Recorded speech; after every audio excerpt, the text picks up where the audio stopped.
I mean, it's all spelled out in the policy document of the presidency that talks about state and official funerals, that in as much as there's an interministerial committee on state and official funerals that leads the processes and decisions, the family's role is critical, and there's actually a minister that's appointed as a family liaison to just liaise with the family and just ensure that they are also comfortable.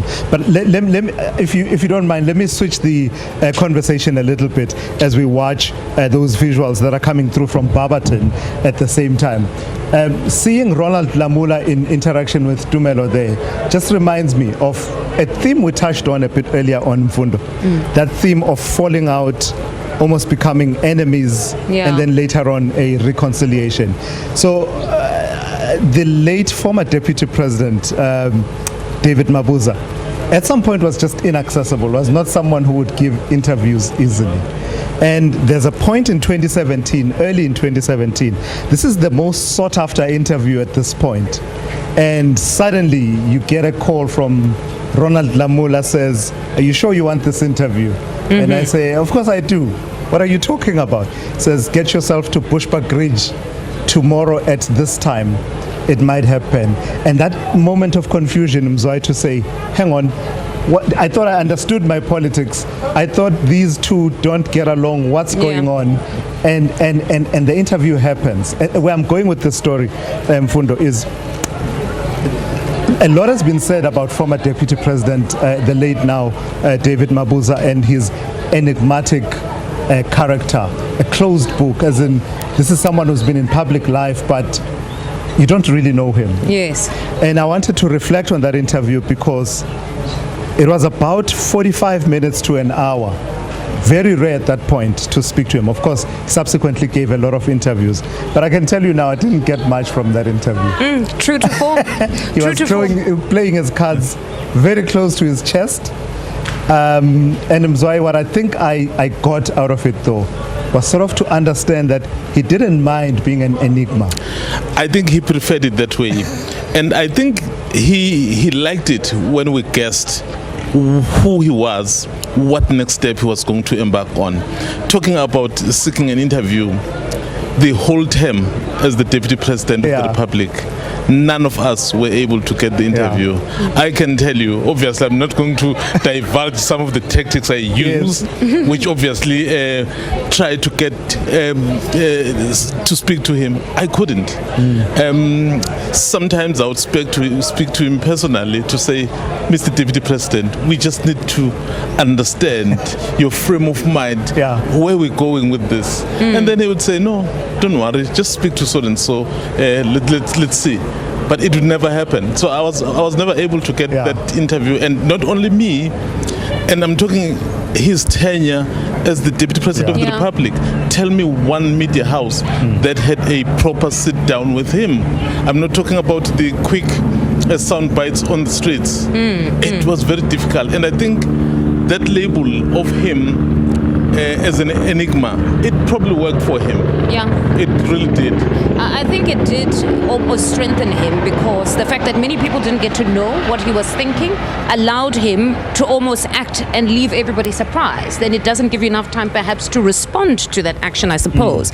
Because in as much as we heard today from the family friend and businessman Robert Gumede, that at least in their circles, they were fully aware of what the decision was in 2017. But truth be told, the broader public was not aware until the very last moment. There were many articles that said the cat is keeping his cards close to his chest. It was only those in his space that would have probably been aware, but the broader public was not until the very last minute. In fact, one of the very enigmatic things that happened was the nomination process.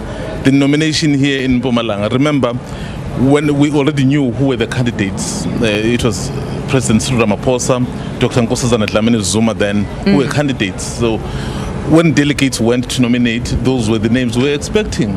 Guess what happened in Mpumalanga? Those people who nominated Mr. Unity, who didn't exist then. Oh, yes, I remember that one. Yeah, was Unity. So in a way, it goes back to this playing your cards close to your chest, because part of what I learned about him in that interview, there was really didn't yield much by way of out and out answers were a few things. One, his love for chess. He told me about how much he loved chess, and so much so that he didn't mind playing chess against the computer simulated player. And I thought, okay, interesting. He read The Art of War by Sun Tzu and read it over and over again. And of course, it did talk about the poisoning incident. That was a key feature in terms of his trajectory and career in Mpumalanga, and actually carried on all the way into his presidency. It seemed once he took ill, Mzwai, it now became common for many to know that he would seek help, and most of the time that medical assistance was outside of the country. But for me, I wanted to almost shift the conversation back to what you were talking about around the Youth League.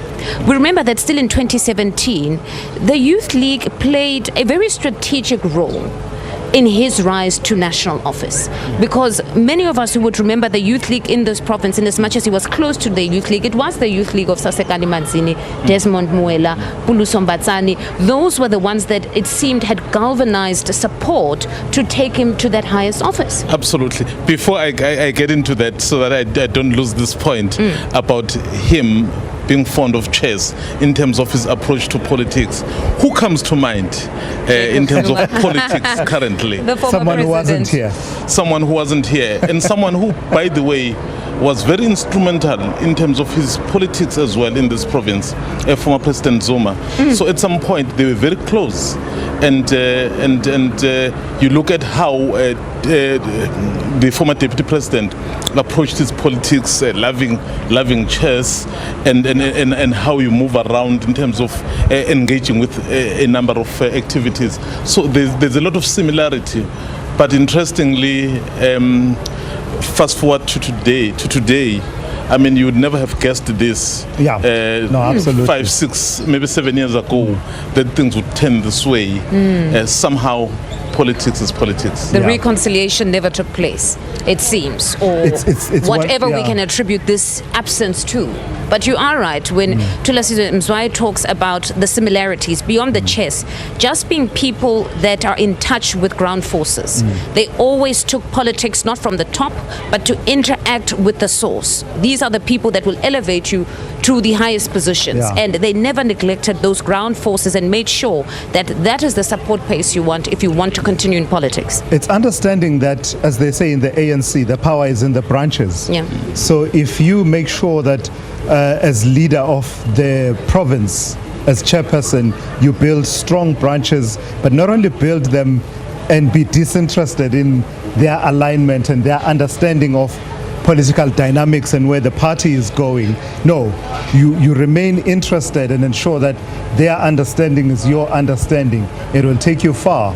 And part of what we heard in the last few days that almost links to this are the now honest reflections of people who are at the coalface of these chapters in history, the history of the ANC. Mzwai, I don't know if you saw the tribute by ANC National Chairperson Gwede Mantashe. It was quite candid, right? The one that was in Mayflower here in Mpumalanga, where he was talking about how in 2022, how it came to be that David Mabuza did not return for a second term as deputy president. I don't know if you saw that. Yes, I did see that. And Gwede Mantashe being Gwede Mantashe, somehow being forthright on what he was saying about why he did not become the deputy president again, because he actually laid the blame squarely on the people seated there, because those were his comrades. He said, you decided to say this gentleman should go for the president's post, and then we said no, and that's why it happened the way it did. So that is quite something of, as we're talking about, someone who is an enigma. So it's something you don't know whether did he have was he attracted to the position of president, or was he misled? But as Gwede put it, he said, you misled him.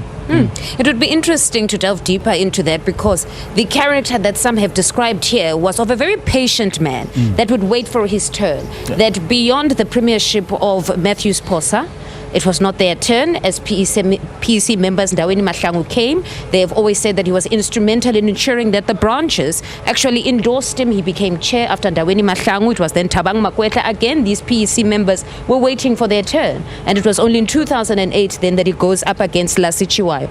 So it would be quite interesting, this specific one, what could the branches have said to him that it was time now to not run for a second term as deputy president, but to run straight for a term as president of the country and the ANC? Quite interesting. Yeah, absolutely. Let's take a quick break. We'll come back because the cortege is about to start moving and making its way to Barberton.